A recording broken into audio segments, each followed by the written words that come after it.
сәлеметсіздер ме достар? Қуандық Рақымның «Мен қазақпын» әнін тыңдай аласыздар. Менің каналыма тіркеліп, пікір жазып кетіңіздер. Қазақ болып тумағанда не терем? Бұл жалғаннан бақыт таппай өтерем.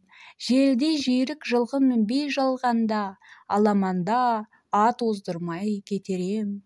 Қазақ болып тумағанда не терем? Өкініштен өртенерем өтемен.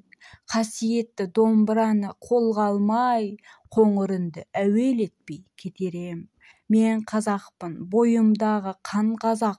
Мен қазақпын, мен шырқайтын ән қазақ. Бір қазақтың бақыты мен бағына, бар жанымен қуанса екен бар қазақ. Мен қазақпын, түрім қазақ, тіл қазақ. Мен қазақпын, айтатын жыр қазақ. Сүйеу болсын, тіреу болсын мың қазақ. Сүрінгенде, бүлінгенде бір қазақ. Мен қазақпын, бойымдағы қан қазақ. Мен қазақпын, мен шырқайтын ән қазақ. Бір қазақтың бақыты мен бағына, бар жанымен қуанса екен бар қазақ.